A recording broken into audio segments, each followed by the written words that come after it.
cordiale saluto e benvenuti a questa conferenza dedicata al flusso migratorio friulano verso gli imperi centrali tra 800 e 900 e fino alla Prima Guerra Mondiale.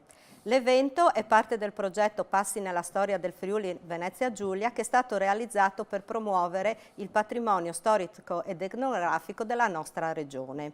Le iniziative nell'ambito di questo progetto sono davvero numerose. Ci sono in programma manifestazioni ed eventi multimediali e circa 30 escursioni a tema. Nel programma è incluso anche un ciclo di 8 conferenze, di cui fa parte anche quella che stiamo realizzando, per portare il pubblico alla scoperta di luoghi di interesse dai tempi dei Romani fino ai giorni nostri. Prima di dare inizio alla conferenza voglio ringraziare la Regione Autonoma Friuli Venezia Giulia e la Fondazione Friuli e la GESCI, che sono partner nostri in questo grande progetto.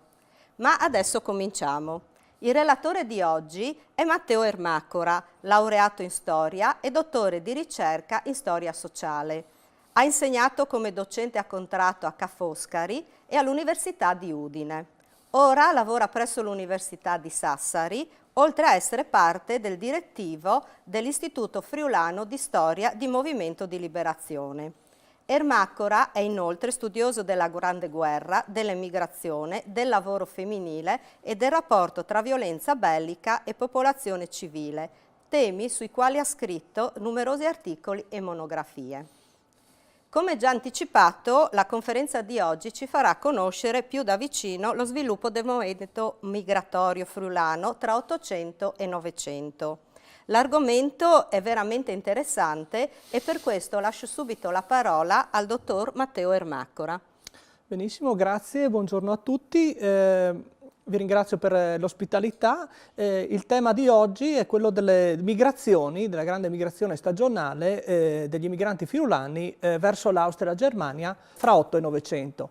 Ed è un processo che è fondamentale sia per la vita sociale che economica del Friuli di questa fase, di questa svolta fra 8 e 900. Non solo, l'emigrazione friulana è una componente molto importante di quella che possiamo considerare la storia più ampia dell'emigrazione italiana. Come si può vedere dal grafico, insomma, la componente friulana nel lungo secolo di emigrazione italiana, fra 1876 e 1976, la componente friulana è una componente decisamente rilevante. In questa breve conferenza cercherò di dare risposta ad alcuni interrogativi. Innanzitutto, come è cambiato il racconto dell'emigrazione, l'indagine storica sull'emigrazione, quali modalità ebbe l'emigrazione friulana fra 8 e 900 e infine che significato e quali furono le conseguenze che ebbe questo attraversamento di massa dei confini friulani. Ecco, le domande sul passato nascono da problemi che derivano dal presente. Fra 1976 e i primi anni 2000 l'Italia cessa di essere paese di emigrazione per diventare paese di immigrazione. E quindi alla fine degli anni 90 fino agli anni 2000 c'è stato e c'è tuttora un rilevante interesse degli studiosi e degli storici per i processi migratori. Ecco, storici e studiosi hanno introdotto anche nuove prospettive, nuove modalità di analisi dei processi migratori. Ecco, in passato va detto che l'emigrazione veniva interpretata soprattutto come una sorta di perdita, di lacerazione, di frattura dolorosa. Questo soprattutto anche per quanto riguarda l'emigrazione transoceanica. Ora la nuova analisi, le nuove prospettive storiografiche hanno invece rivalutato l'immigrazione come un processo, come una sorta di risorsa, come un processo in cui l'emigrante è un attore e protagonista attivo ed è attore di un progetto migratorio. Quindi l'emigrazione è soprattutto vista come un progetto migratorio frutto di una scelta attiva. Scelta attiva che poi innesca quelle che vengono definite le cosiddette catene migratorie.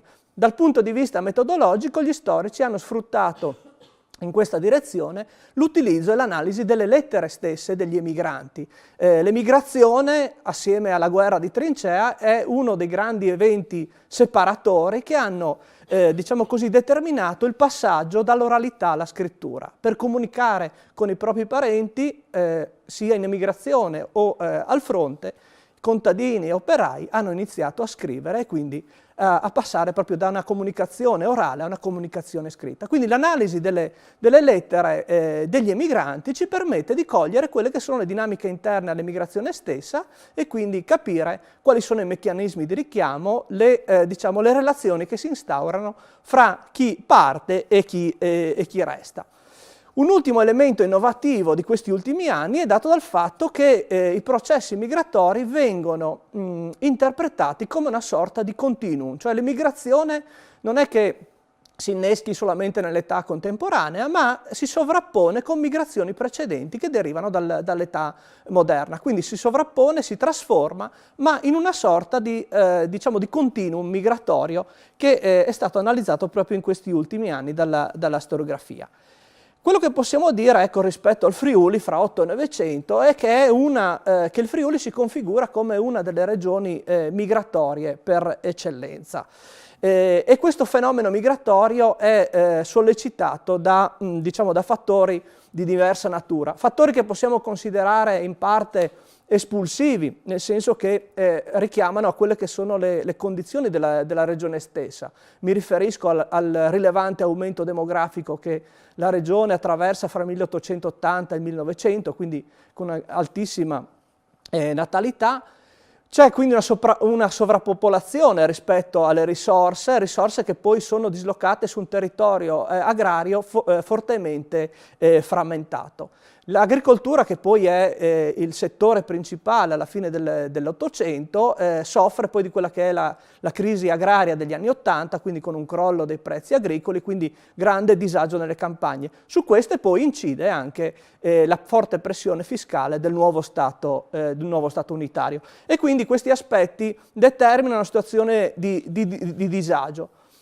A questi dobbiamo unire degli aspetti, diciamo così, di carattere attrattivo, di fattori esterni che anche in questo caso agiscono e favoriscono il processo migratorio. Innanzitutto, fra 8 e 900 abbiamo una grossa disponibilità di terra, quindi di terre che possono essere soggette a nuova colonizzazione. Pensiamo ad esempio alle distese dell'Argentina, al Brasile, agli stessi Stati Uniti. Abbiamo economie in crescita come quella statunitense oppure come quella tedesca. Abbiamo un'Europa che è attraversata da una forte febbre costruttiva. E qui mi riferisco chiaramente allo sviluppo delle grandi capitali europee, a tutte le infrastrutture, ai trafori alpini, quindi a tutte le infrastrutture che innervano il territorio europeo. Lavorare all'estero significa avere maggiore salario rispetto a quanto non si possa percepire in patria. E quindi un fattore non indifferente sono i differenziali salariali, per cui il contadino friulano o l'operaio friulano preferisce fare una breve stagione all'estero per riuscire a guadagnare in misura maggiore. Ora, da questo complesso intreccio di fattori che possono essere, come dicevo prima, espulsivi ed attrattivi, emergono due grandi modelli migratori. Il primo è quello dell'emigrazione chiaramente transoceanica, che ha una prospettiva in sostanza definitiva di trasferimento di famiglie, di coloni verso nuovi territori. E l'altro invece è quello dell'emigrazione temporanea, stagionale, che è sostenuto in sostanza, è legato allo sviluppo diciamo industriale ed urbano europeo. Quindi i due confini che vengono attraversati sono l'orizzonte del mare e dell'oceano, ma anche il più banale confine fra Pontebba e Pontafel, quindi un'emigrazione stagionale ed europea. Ecco, l'emigrazione verso gli imperi centrali, quindi l'impero germanico e austro-ungarico, non era un fatto nuovo per i friulani, perché fin dall'età moderna ci sono degli apripista, degli emigranti che dalla Carnia, dalla zona montana del Friuli, si avventurano e calcano già alcune zone dell'Oltralpe. Mi riferisco soprattutto ai cramari, ai venditori di tessuti della Carnia, gli arrotini o i venditori ambulanti. Quindi i mercati europei centro-danubiani erano già conosciuti dalla popolazione friulana, in particolar modo dalla popolazione montana. Nell'ultimo quarto dell'Ottocento si assiste quindi a quello che viene definito la grande trasformazione del lavoro migrante, cioè sotto la spinta dei grandi lavori infrastrutturali, lo sviluppo urbano ed edilizio europeo, in sostanza l'emigrazione friulana si trasforma e quindi da tessitori e commercianti, che erano tipici della zona montana, si passa a una trasformazione di carattere professionale agli edili, agli steratori e ai boscaioli. Dalla stagione invernale, quindi una migrazione fatta durante i mesi invernali, durante la pausa dei lavori agricoli, si passa a un'emigrazione nella bella stagione, quindi dalla primavera all'autunno, e da un'emigrazione legata soprattutto a una zona montana si passa invece alla collina, alla zona pedemontana del Friuli e poi alla bassa pianura. E infine da un'emigrazione maschile a un'emigrazione di massa che, diciamo così, coinvolge in maniera, soprattutto nel primo decennio del Novecento, coinvolge in maniera importante non solo i maschi, ma anche le donne, gli adolescenti e i bambini. Ecco, gli esordi, diciamo così, tra il 1890 e il 1914 ogni anno circa 50-60 mila lavoratori valicano le Alpi e si dirigono sostanzialmente verso gli imperi centrali, Austria e Germania. La Baviera è una delle zone più calcate dagli emigranti friulani, Vienna, Stiria e Carinzia, la zona danubiana e i Balcani. Gli esordi dell'emigrazione temporanea in Europa sono legati soprattutto alla costruzione delle grandi opere infrastrutturali. Mi riferisco in particolar modo alla costruzione della linea ferroviaria transiberiana, alle grandi canalizzazioni attorno alla città di Vienna, oppure allo sviluppo delle grandi capitali europee. Vi è poi un numeroso impiego di lavoratori friulani nella costruzione delle infrastrutture ferroviarie, in particolar modo nei grandi trafori, dei grandi trafori alpini. Ecco, e quindi con questo tipo di emigrazione, con questo tipo di lavori, si sviluppa un'emigrazione friulana di carattere qualificato. Dalla zona montana e pedemontana possiamo dire che partono degli emigranti sostanzialmente qualificati. Ci sono degli imprenditori che si formano anche all'estero, ma vi sono anche una grande massa di muratori, di assistenti, di capimastri, di decoratori, mosaicisti e boscaioli che vanno a, diciamo, in qualche maniera a comporre quella che è, possiamo dire, l'aristocrazia dell'emigrazione, la migrazione più qualificata.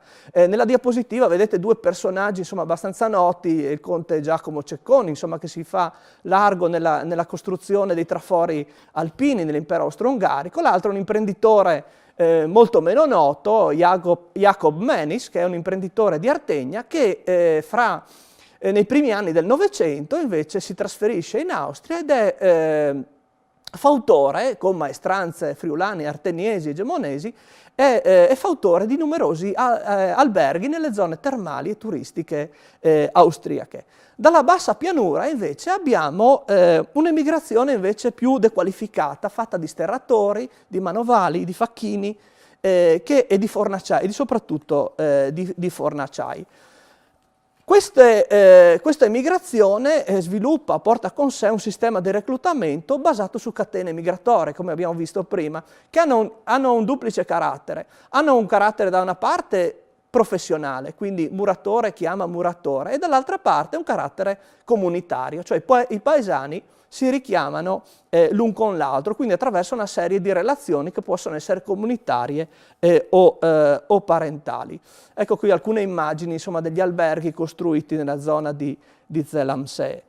Invece, per quanto riguarda l'emigrazione dequalificata, in particolar modo fra la gran massa dei fornaciai, agivano dei reclutatori, cosiddetti capuzzat, che partivano dalla zona collinare, in particolar modo da Buia e diciamo così dal Tarcentino, che scendevano nella bassa friulana e poi reclutavano, davano una caparra nei mesi invernali e poi saldavano la stagione alla fine nei mesi estivi, e quindi riuscivano a reclutare la manodopera nella bassa friulana. Quindi c'è tutto uno sviluppo di catene migratorie molto importanti. Ecco, diciamo che la componente dal punto di vista così dell'immagine, dell'immaginario anche dell'epoca, la componente più importante fu quella dei fornacciai che si fecero largo negli imperi centrali in Baviera, sbaragliando la concorrenza polacca, slovacca oppure tedesca. Gli operai tedeschi, diciamo così, si travasano nell'industria, quindi lasciano grandi spazi, soprattutto agli operai stranieri, nell'edilizia.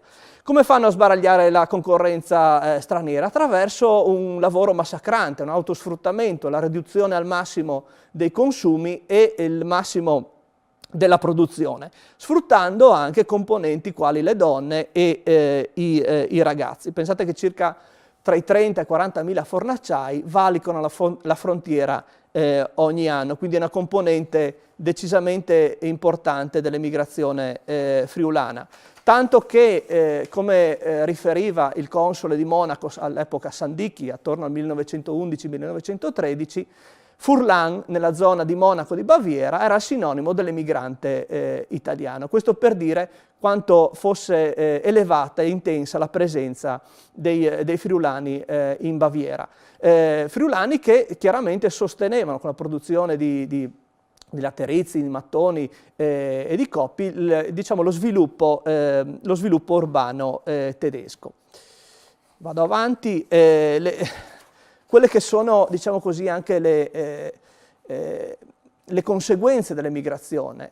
Tra l'8 e il 900, in particolar modo durante l'età giolittiana, quindi i primi 15 anni del Novecento, l'emigrazione si configura come un vero e proprio fenomeno di massa e quindi è in grado di influenzare profondamente la società friulana. Si può parlare addirittura di un vero e proprio sistema migratorio fra 8 e 900, proprio perché l'emigrazione diventa una parte essenziale dell'economia friulana. Innanzitutto perché durante la stagione migratoria ogni anno gli emigranti friulani importano nella regione circa fra 25 e 30 milioni di lire, quindi era una somma consistente che poi viene, diciamo così, utilizzata a livello soprattutto familiare, nel senso che queste rimesse servivano ad integrare i bilanci familiari, servono per acquistare nuovi terreni, quindi per allargare le proprie proprietà, servono per migliorare le proprie abitazioni. Ecco, grazie alla migrazione entrano, diciamo così, nel desco familiare, entrano anche il consumo dello zucchero, del caffè, un po' di carne in più rispetto a quella che era la tipica alimentazione contadina. Questo soprattutto per quanto riguarda ad esempio i bilanci familiari dei muratori. I fornacciai all'estero invece erano noti per mangiare solamente polenta e formaggio. Però insomma l'emigrazione, queste rimesse, questa nuova liquidità che viene immessa nelle famiglie riesce a incidere proprio anche sui consumi alimentari. Più ampiamente incide anche sulla stessa cultura friulana, se pensiamo tutti ad esempio ai calchi linguistici che derivano dal tedesco o anche ad esempio sulla canzone, sulle villotte, insomma molte delle quali hanno diciamo come oggetto principale proprio il fenomeno migratorio. Ecco, l'emigrazione poi porta con sé anche, nella sua dimensione di massa, porta con sé anche numerose contraddizioni.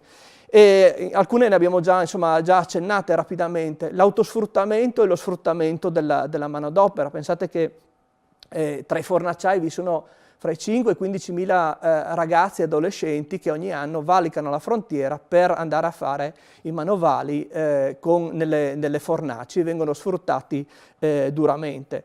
Vi sono poi episodi di crumiraggio o di comportamento antisindacale rispetto alle lotte che conducevano i sindacati tedeschi all'estero, e quindi i lavoratori friulani, soprattutto nei primi anni del Novecento, si distinguono in negativo proprio per la rottura di scioperi, e quindi sono oggetto di xenofobia e di odio e di rancore da parte dei sindacati tedeschi o degli altri lavoratori. Parallelamente allo sviluppo dell'emigrazione abbiamo anche la diffusione del fenomeno dell'alcolismo. Molto spesso gli emigranti, insomma, riducono al massimo i consumi alimentari, e quindi il vino diventa in qualche maniera il sostegno alla fatica. Abbiamo dei deperimenti organici, quindi l'autosfruttamento determina, ecco, situazioni anche di vero e proprio deperimento organico, infortuni. Ecco, su questo la stampa locale ce ne dà un'ampia immagine. Ecco. Vi sono poi anche aspetti, diciamo così, legati ai costumi sessuali. Mi riferisco in particolar modo alle malattie venere che gli emigranti riportano in patria. Le cronache stesse dei giornali poi ci parlano di numerose truffe, raggiri e di delinquenza varia, insomma, che viene stigmatizzata dalla cronaca locale. Ecco. Volevo anche però affermare questo elemento, cioè che l'emigrazione così di massa è anche un fattore di forte modernizzazione della società friulana. E in particolar modo le contraddizioni dell'emigrazione, questi aspetti cui ho fatto cenno adesso, portano alla creazione di segretariati di tutela. Mi riferisco in particolar modo al segretariato dell'emigrazione di Udine, che era di ispirazione socialista e viene fondato nel 1899 da Giovanni Cosattini, e poi anche dai cattolici con il segretariato del popolo. Quindi organismi che si occupano della tutela dell'emigrante, di un'emigrazione che non sia così tumultuosa, ma regolata, in qualche maniera tutelata sotto il profilo giuridico e sotto il profilo anche, diciamo, delle condizioni di lavoro. Fra 8 e 900, proprio in ragione della presenza di questi sindacati, soprattutto del nascente movimento socialista in regione, i lavoratori sono sottoposti anche a processi, e sono essi stessi protagonisti, direi, di processi di sindacalizzazione, ovvero i friulani si sindacalizzano all'estero, hanno una doppia tessera, sindacato italiano e sindacato estero, proprio per evitare questi fenomeni di crumiraggio e di relazioni sindacali negative. E l'altro aspetto importante è dato dal crescente processo di alfabetizzazione e di professionalizzazione degli emigranti stessi. Cioè, per affrontare il mercato del lavoro internazionale vengono fondate e istituite numerose scuole di arti e mestieri proprio per accrescere le competenze dei lavoratori all'estero. Ecco, l'emigrazione infine ha grosse conseguenze anche sul piano proprio della vita sociale, demografica, direi, friulana, nel senso che se noi leggiamo le visite pastorali dei parroci, ci accorgiamo che l'emigrazione innesca dei processi di secolarizzazione, ovvero processi che distaccano l'emigrante dall'autorità religiosa e dalla religione e dalla pratica religiosa stessa. In secondo luogo abbiamo anche una polarizzazione delle nascite, il ritmo stagionale delle partenze e dei ritorni fa sì che le nascite stesse siano polarizzate proprio nel momento in cui gli emigranti ritornano in patria. Infine l'emigrazione, soprattutto in terra tedesca e poi nel periodo interbellico in terra francese, farà sì che gli emigranti importino in regione degli strumenti contraccettivi, quindi imparino la contraccezione, e questo determina naturalmente un calo delle nascite proprio tra le famiglie operaie dedite all'emigrazione. Ecco, come si è visto, il confine che viene attraversato dagli emigranti fra 8 e 900 è un confine estremamente poroso, nel senso che è un confine aperto. Fra 8 e 900 assistiamo a quella prima grande globalizzazione, utilizzando un termine moderno, insomma, che poi si troncherà drammaticamente con il primo conflitto mondiale. Ecco, quindi il confine che diventa poroso, aperto a contaminazioni, quindi a influssi reciproci, nell'agosto del 1914 si blocca, si si tronca drammaticamente. Tra agosto e settembre del 1914 rientrano in patria in maniera tumultuosa e precipitosa circa 80.000 emigranti friulani, proprio perché l'Europa sta entrando in guerra, avvengono i primi scontri sul fronte fra Germania e Francia, e quindi c'è il rimpatrio. Si chiude, diciamo, questa parabola migratoria, e il 1914 lo possiamo considerare come una vera e propria cesura del movimento migratorio friulano, ma più ampiamente anche italiano. Dopo la guerra l'emigrazione partirà in maniera diversa, con destinazioni diverse e soprattutto gravata dal peso statale molto più rilevante di quanto non lo fosse stato nella parte finale dell'Ottocento. Grazie per l'attenzione.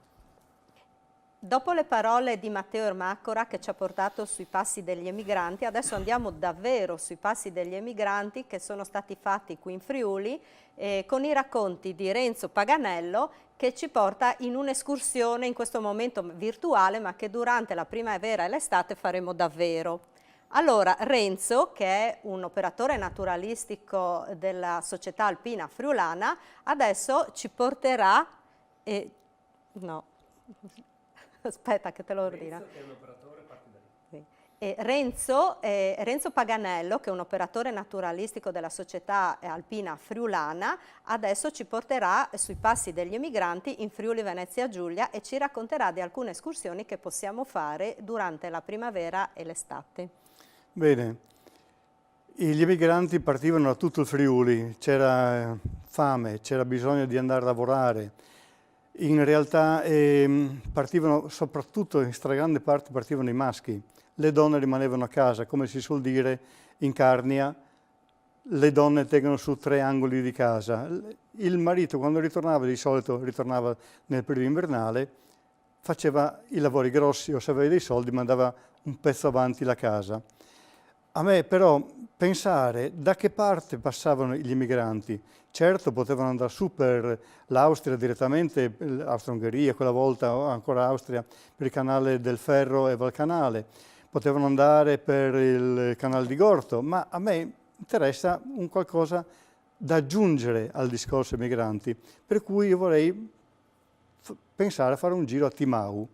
Timau è un borgo, una frazione di Paluzza, sì, molto molto interessante. Questo piccolo paesino ha tanti di quegli aspetti storici che mai. Quindi diciamo che il pretesto di andare sui passi dei emigranti, che da lì passavano al passo Montecroce Carnico e poi da lì andavano giù a Mountain Kecak, che è vicino a Hermagor. Hermagor era il limite dove arrivava Ermacora, la diocesi, antica diocesi di Aquileia, figuriamoci. E poi andavano a Spitala an der Drau, eccetera, eccetera, per le Germanie, si diceva le Germanie una volta. Timau, oltretutto, è stato un importante centro durante la Prima Guerra Mondiale. Non per niente si parla delle portatrici carniche. Il bravissimo Lindo Unfer ha fatto un museo della Grande Guerra con grande passione, è necessario passare di lì per andare a vedere, se non altro quello.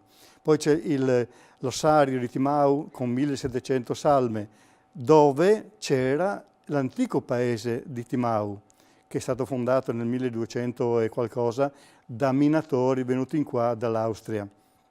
E lì si era formato, perché siamo a confine tra 2 formazioni rocciose, i grandi calcari del Gamspitz e i terreni molto più morbidi del Monte Terzo, che lì si toccano. Si uniscono. La portata del But delle volte è talmente forte che tira giù delle frane. Una delle tante frane ha formato un laghetto che è durato, un laghetto effimero, che quando si è aperto ha portato via il paese di Timau, per cui l'hanno dovuto ricostruire dove lo conosciamo adesso.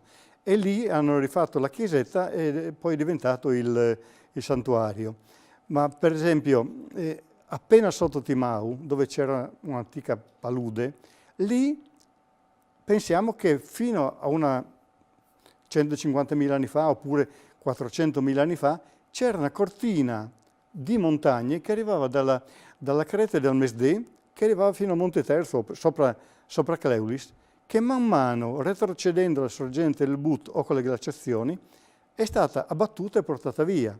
In una volta il Rio Chiaula passava, il ghiacciaio del Rio Chiaula passava sopra il passo di Monte Croce Carnico. Infatti, se uno vede dal Monte Zofplan, vede la forma classica a U e in mezzo la forma V del Rio Chiaula, quando durante le decalaciazioni portava fuori l'acqua e la portava nel bacino della Gail. Quindi c'è anche quella cosa molto interessante da vedere. E poi, indubbiamente, appena si esce da Timau verso il passo di Monte Croce Carnico, non si nota che lì c'è una collinetta a schiena d'asino che è un relitto di morena glaciale, ma si nota benissimo il fontanone che esce con portata variabile. Adesso è utilizzato dalla secca per produrre energia elettrica e anche per portare acqua ai comuni della valle del But. Interessante, recentemente il Circolo Speleologico Idrografico Friulano, Speleologico Friulano, è interessante che recentemente, pochi anni fa, il Circolo Idrologico e Speleologico Friulano ha fatto una colorazione una zona di assorbimento in Valle Monuments vicino al rifugio Marinelli, e dopo alcuni giorni hanno visto che il colorante usciva dal fontanone di Timau a 7 km in linea d'aria. Quindi immaginiamoci che percorso tutti i giri che ha fatto. Poi, quando hanno fatto il tunnel, si vagheggia da anni fare il tunnel sotto il passo di Monte Croce Carnico, probabilmente non si farà mai perché è troppo costoso, ma quando hanno fatto il tunnel per il metanodotto, dentro hanno trovato delle rocce molto antiche che risalgono all'Ordoviciano, 465 milioni di anni fa. Quindi diciamo che c'è una cosa molto molto interessante lì. Oltretutto, quando uno è a Timau e guarda su verso Pramosio e vede che c'è un bosco con degli alberi molto grandi, il bosco bandito. Bosco bandito perché doveva proteggere il paese dalle valanghe e quindi non si poteva tagliare.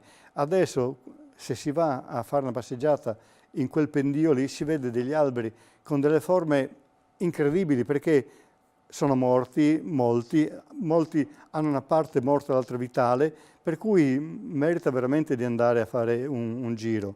Poi avevo accennato che lì sopra c'è Pramosio, un posto molto bello, una malga molto bella, in cui ci sono il monumento alla portatrice carnica Maria Plotzer-Mentil, l'unica donna cui era stata intitolata una caserma a Paluzza, ora purtroppo crollata perché ormai l'esercito si è ritirato da quelle zone lì. E poi che dire, dalla parte opposta abbiamo il Monte Tierch, o Terzo, dove c'erano le artiglierie pesanti campali nostre che bombardavano verso l'Austria. E abbiamo il Zufplan con dei laghetti molto belli e lì sono rocce molto interessanti, sono rocce, c'è un vulcanesimo, rocce vulcaniche che sono della formazione del Dimon. Dimon è dalla parte opposta al Monte Tierch. Cioè abbiamo veramente una varietà di ambienti e di storie molto interessanti. E a proposito di questo, scusa se ti interrompo, volevo dire che proprio uscire in escursione con un operatore naturalistico culturale significa proprio questo, quello che ci ha fatto vedere e ci ha fatto ascoltare adesso Renzo, perché è vero che sicuramente non possiamo mancare di andare a Timau, perché dopo quello che ci ha raccontato ci ha stuzzicato la curiosità, ma uscire con un operatore naturalistico significa proprio imparare e ascoltare la lettura del territorio, che non è solo storia, ma è anche geologia, è fauna e flora, e quindi questo è un'escursione completa. Insomma. Sì, oltretutto, se volete, con una pila o una luce, un casco o qualcosa, lì sopra il fontanone ci sono delle caverne, grotte, gallerie, tutte e tre messe insieme. Praticamente erano delle grotte, sono state adattate, sono state tentativi di fare delle miniere, ma soprattutto sono state adattate dai soldati durante la Grande Guerra come ricoveri e poi durante la Guerra Fredda sono state armate con del calcestruzzo e postazioni per mitragliatrici che si possono visitare. E appena fuori da Timau verso il Passo Montecroce c'è la zona dei laghetti e lì c'è la strada romana che poi si può percorrere per lunghi tratti fino a trovare delle iscrizioni sotto la cassa cantoniera. Poi ovviamente da lì ci sarebbero delle cave di cosiddetto marmo nella zona per andare verso Cassera Plotta. Diciamo che merita un viaggio perché poi in una giornata non si riesce a vedere tutto. Ecco. Grazie Renzo, ringraziamo Renzo Paganello e anche Matteo Ermacora che ci hanno portato sul Passo degli Emigranti e a voi diamo un arrivederci, a presto.